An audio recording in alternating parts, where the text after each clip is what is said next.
Mutual presents The Mysterious Traveler.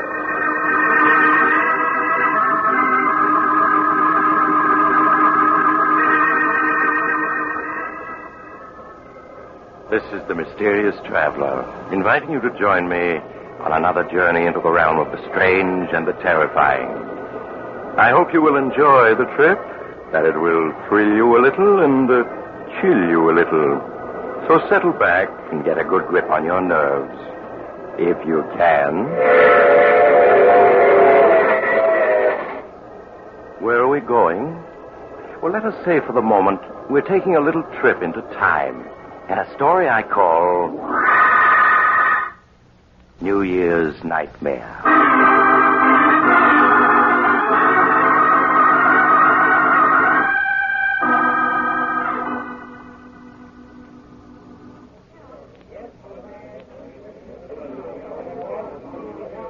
As the old year entered its last minute, the crowds at the Club Tropicana were waiting expectantly for the clock to strike midnight. At a ringside table, a lovely young woman angrily whispers to the man with her. Chris, if you take another drink, I'll leave. Oh, Judy, this is New Year's Eve. It'll be 1947 in another minute. Gotta celebrate, don't I? Just one more. Just one more, just one more. That's what you always say. I wouldn't mind if it were just tonight, but you're always getting drunk. Waiter, another bottle of champagne. Nothing I say means anything to you, does it? Do you think because I've forgiven you a dozen times in the past, I'll do it again? But you're wrong, Chris.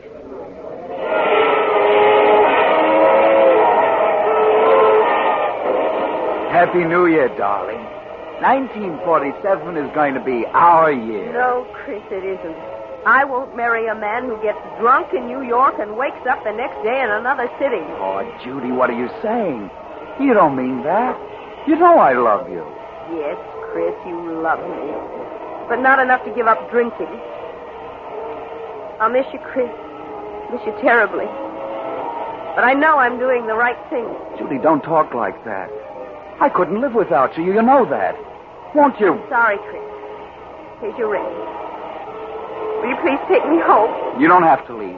If the sight of my drinking is too much for you, I'll go someplace else and do it. Martin will take you home.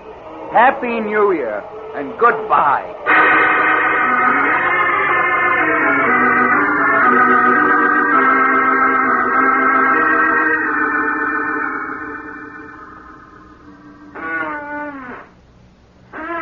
Do you mind finishing that drink, mister? It's 5 o'clock in the morning and I'm dead on my feet. Sure, I'll drink up. No matter what she says. That's right. Now you better go home and sleep it off. Good night and a happy 1947 to you. Thanks. And the same to you. Cold. Gotta find another bar. New Year's. Gotta celebrate. Another bar across the street. Oh, gotta celebrate. Hey, mister, look out for that car. You're going to get run down if you don't. Look out!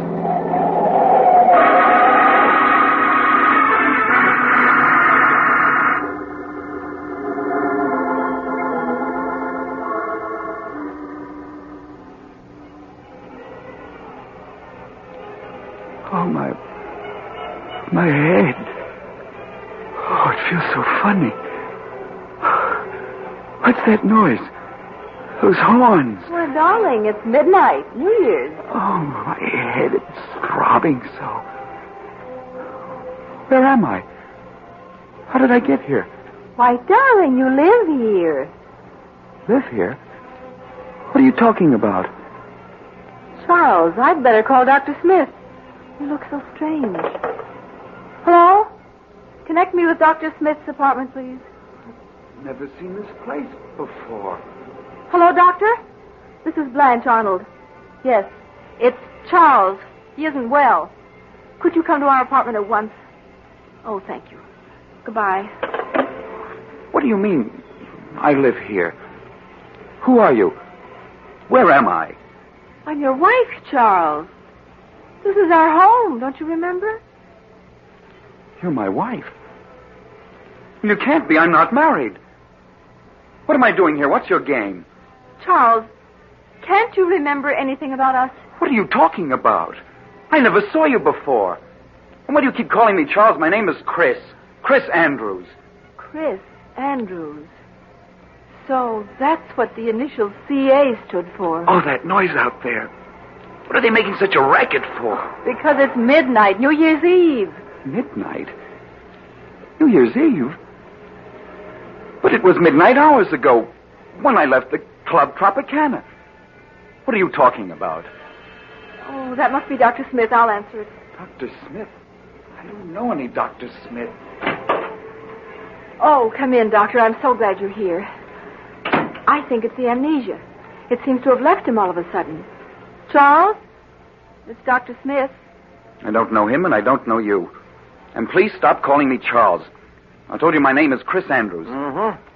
Won't you sit down, Mr. Andrews? I'd like to talk with you for a few minutes. What about? Tell me, Mr. Andrews, what's the last thing you remember before finding yourself in this apartment? Why, Judy.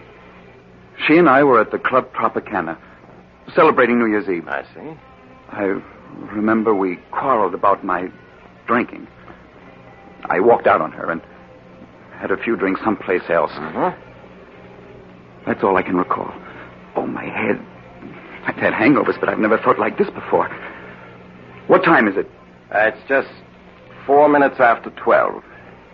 But it can't be 4 minutes after 12 New Year's Eve. That was hours ago when I left the Tropicana. Mr. Andrews, that was New Year's Eve, 1947. What do you mean, that was New Year's Eve, 1947? This is New Year's Eve, 1948.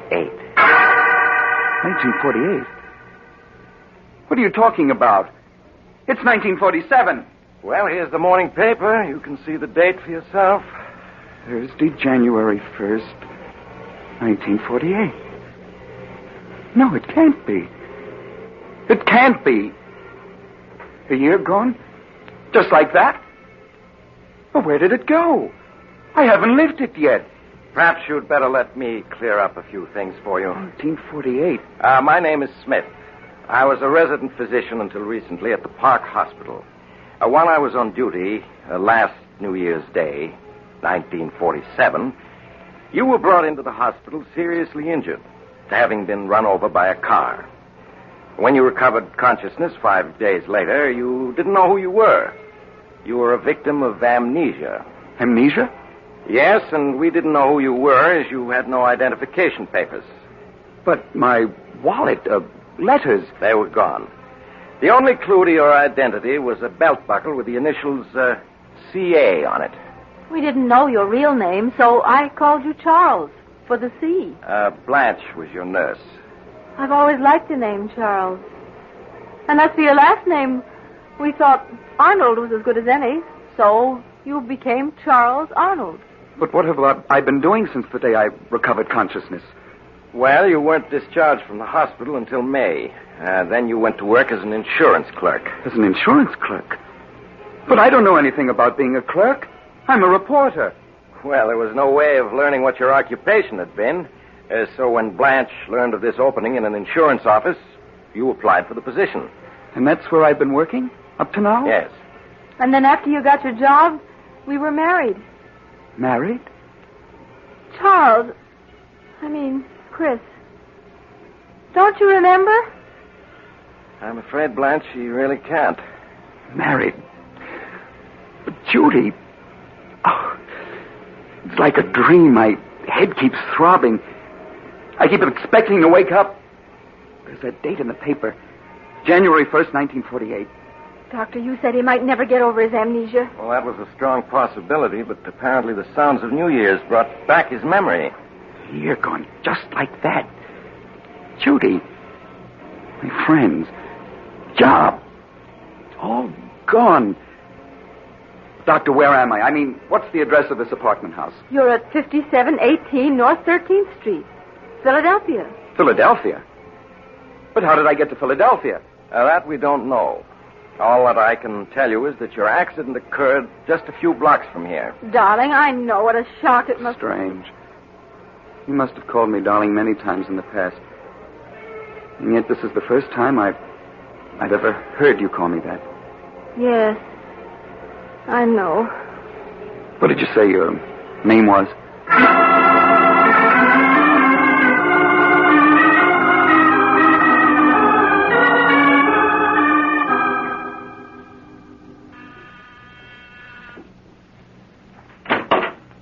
Oh, hello, Doctor. Come in, won't you? Thank you. How are you, Blanche? All right, I suppose. How's Chris getting along? He's fine. It's just...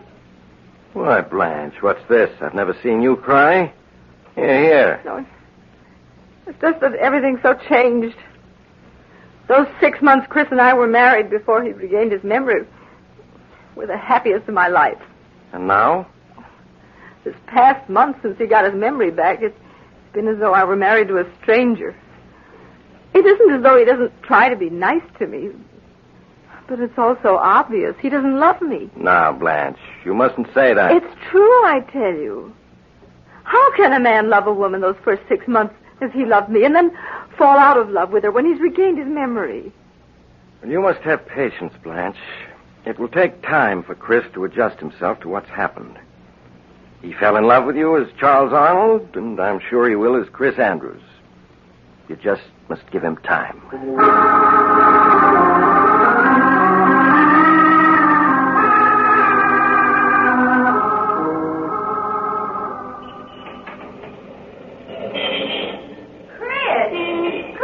Andrews! Chris, it is you! Judy! Oh, Judy! Oh, just let me look at you. Oh, this can't be true. You're being here. Well, it is. It's been a long time. Yes. A year and a month since New Year's Eve, 1947. Chris, what are you doing here in Philadelphia? I live here. Well, so do I. I got a job with Ryan and Company as a copywriter here a few months ago. Look, Judy, we can't talk here on the sidewalk. That's right. Well, look, I live only a few blocks from here. We can go to my apartment. Oh, that's fine. There's so much I want to ask, and there's so much to tell.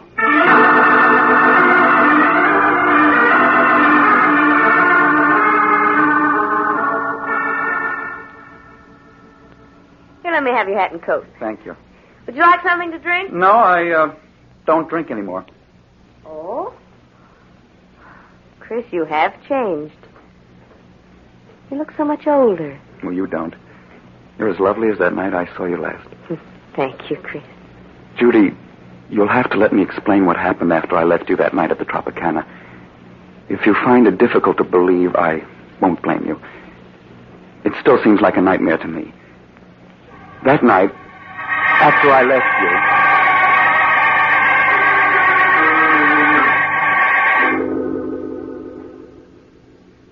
And so now you know everything.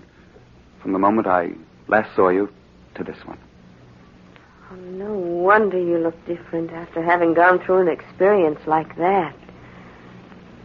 Well, you're all right now. You know who you are. You're happily married. You have a job. I'm not happily married, Judy. Chris, you mustn't talk like that. Surely you must have loved your wife if you married her, and she hasn't changed. Judy, there's never been anyone for me but you. You know that. And you still feel that way about me. No, I don't. When we met tonight, that old look was still in your eyes. You do care. You know you do. Please, Chris, no matter how I feel about you, it's over now. You're married, and that's all there is to it. I wish you'd go, and I don't want to see you again.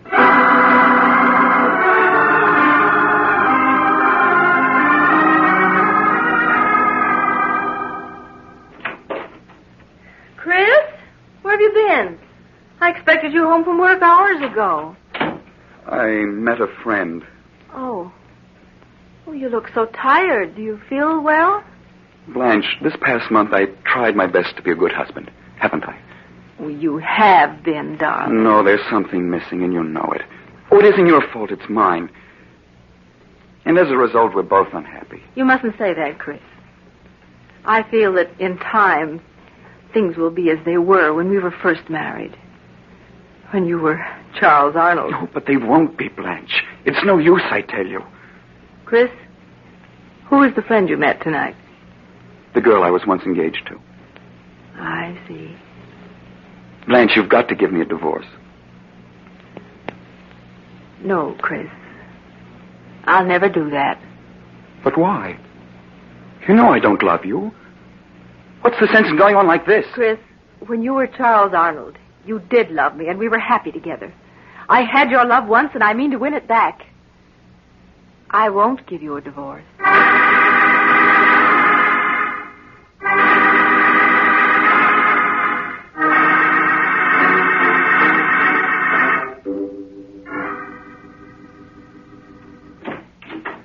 Hello, Judy. Chris, I asked you not to call on me again. Judy, I've got to talk to you. May I come in? Well, all right. But just for a few minutes. Thank you. Judy, even if we hadn't met again a week ago, things wouldn't have been any different between my wife and myself. I'll never love her. And I'm not going on with her. What do you mean, Chris? I'm going to leave her, Judy, and start all over, someplace far away. I just came around to say goodbye. Are you set on leaving her? Yes. Nothing can change my mind about that. Now, you've got to understand my position, Chris. I could never be happy with you if I thought I'd been the one who came between you and your wife.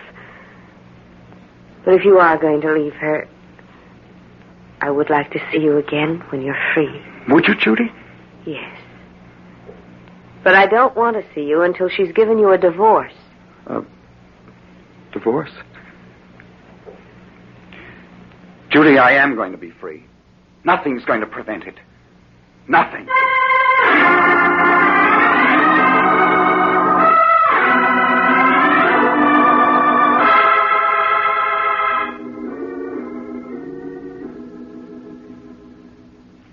Blanche, how would you like to go out tonight?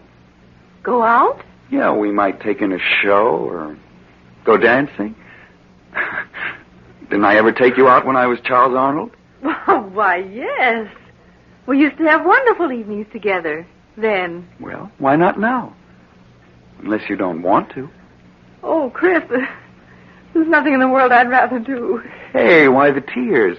Oh, it's just that I'm so happy. Oh, come here. Did this Mr. Arnold ever put his arms around you?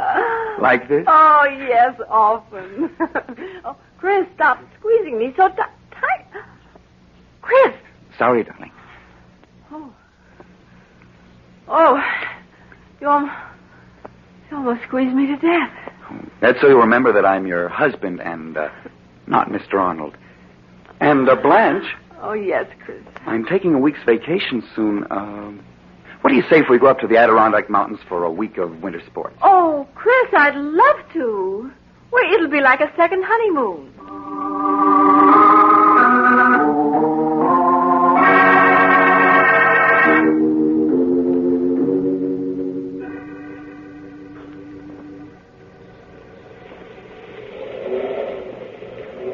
Blanche, you all right? There's only a few more feet to the top. I'm coming, darling. Where are you? Oh, there you are. Oh, Chris. Oh, the view is wonderful from here, isn't it? You're right. Being up here is like being alone in the world. Yes, just the two of us. Oh, this past week's been a wonderful one, Chris. I've never been so happy. Nor have I. Oh, be careful, Chris. Don't go so near the edge. That canyon's 4,000 feet deep. Oh, this ledge is perfectly safe. Come over here and take a look at the valley below. All right. Ooh, please keep your arms around me, Chris. Looking down like this frightens me. There. You're safe in my arms. Chris, why are you looking at me that way? What way, dear? I don't know. Is your head throbbing again? No, dear. I don't suppose you've changed your mind about giving me a divorce, have you? Giving you a divorce? But I thought we were so happy together. Yes, that's the impression I meant people to get. Chris, you can't be serious. Well, everything's been wonderful these past few weeks. Oh, I see it won't be any use trying to talk you into it. What do you mean? I'm sorry, Blanche. I don't want to do this, but you've given me no alternative. It's really your own fault. that you must die. Let go of me. Let go. No use struggling, darling. No one can see or hear you, and you can't possibly escape. You can't throw me off that ledge, Justin, and I'll hang you. I don't think so, dear. We've been so happy these past few weeks. I'm sure the police will see it as an unfortunate accident. Stop pushing me toward the edge. Chris, don't. I'll give you a divorce. I'll give you anything. I'm afraid it's too late for that.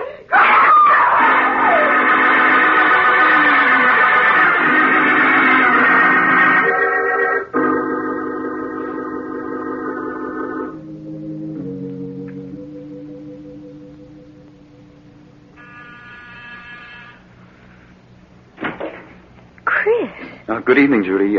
May I come in? Yes, of course. How are you, Chris? Oh, I'm all right. I want to thank you for the note you sent me when Blanche died. I can't tell you how sorry I was to hear about it, Chris. Yes, it all happened so quickly. What have you been doing since then?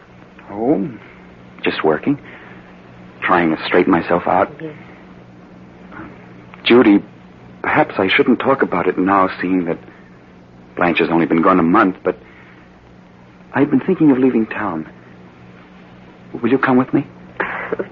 Please sit down, Chris. You make me nervous walking back and forth like that. All right. But you haven't answered my question. Well, it isn't easy to answer. It would be if you said yes.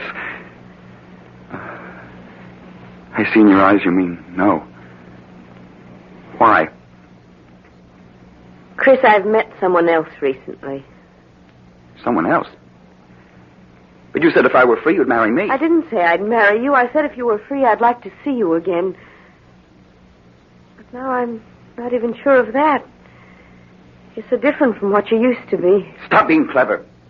If you didn't say you'd marry me, you implied as much. Please, Chris, you're making it so difficult for me. I'm making it difficult for you.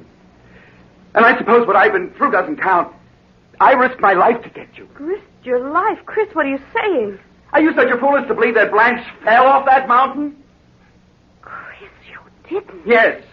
And I did it because you said you'd marry me if I were free. Oh, no, I meant a divorce. But she wouldn't give me a divorce. It was the only way I could gain my freedom. And now you tell me there's someone else. Oh, Chris. I did it for you. And you're going to marry me. No, I won't. If I can't have you, no one else will. Chris, what's the matter with you? Chris! We were meant for each other, darling. In life and in death. Chris, if you come any closer, I'll scream for help. No, don't. Chris, no! You won't marry me. You'll never marry anyone else. There. He'll never have you. Open up in there. Miss Winters, are you all right? Call the police. I didn't want to do it, darling. But you forced me to. Oh, my head. It throbs so. Everything's like a nightmare. Open up in there. This is the police. The police? I've got to get away.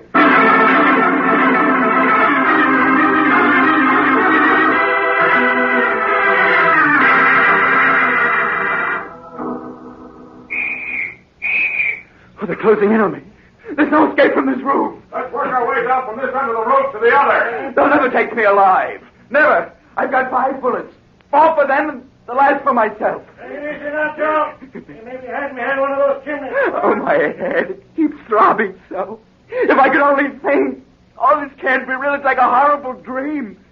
They're coming for me. Hey, there's someone behind that chimney over there. Get under cover. They'll never take me alive, never. I'll show them. Keep down, Mike. Why don't you come and get me? If I shoot it out with me, huh? I'll show you. Come on, Mike. His gun is empty. Oh, empty. You'll never take me alive. Never! He's climbing up on the ledge. It's 15 stories down. I'm coming, Judy. I'm coming. He's going to jump. I'm falling. Falling!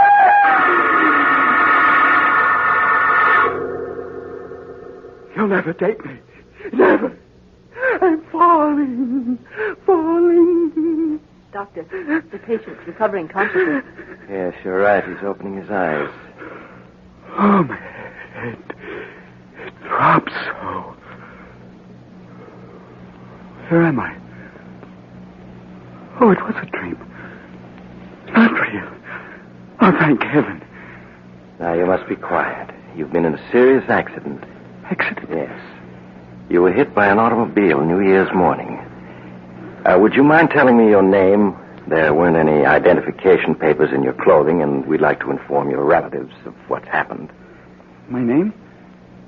It's... I can't remember my name. I see. Well, what about your address? Can you remember that? No. No, I can't remember anything. Now, you mustn't get excited. It'll all come back to you. You received a fractured skull from the accident. There was a mountain. Mountain? You mean you live near one? I don't know. There was a mountain, and the police were chasing me. And I jumped off a high building. It's all mixed up. You probably dreamed that while you were unconscious. But you're all right now. Just need rest and quiet. Where am I? You're in the Park Hospital, Philadelphia. Philadelphia? What day is it? It's January 5th, 1947. It's 7:26 in the evening. And you don't know my name? No, all we have is your belt buckle with the initials CA. C.A. Nurse, will you look after the patient now? I'll be in to see him later tonight. Yes, Doctor. Are you comfortable? The initials C.A. What do you suppose they stand for? Perhaps the C is for Charles? Charles? Charles. I don't know. Well, suppose I call you Charles, just for the time being. I always liked the name Charles. All right. What's your name? I'm Miss Thompson, but you can call me Blanche. And Charles, let me be the first to wish you a happy 1947.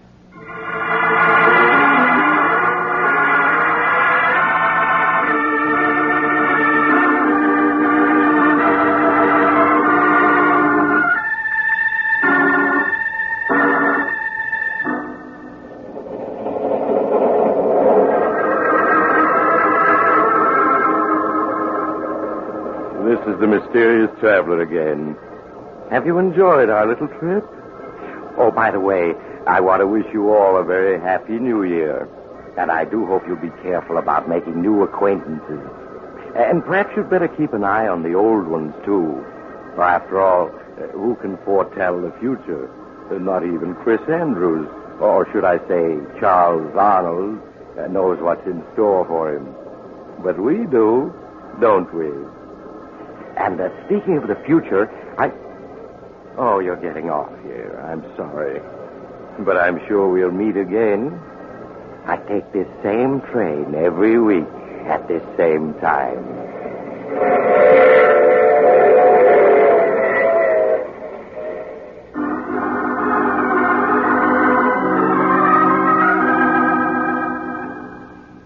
You have just heard The Mysterious Traveler, a series of dramas of the strange and terrifying. In tonight's cast were Maurice Toplin, Stuart Brody, Louise Fitch, Hester Sondergaard, and Mort Lawrence. Original music was played by Doc Whipple. The Mysterious Traveler is written and directed by Bob Arthur and David Cogan. Listen next week over most of these stations to a tale titled No Grave Can Hold Me. Another Tale of the Mysterious Traveler.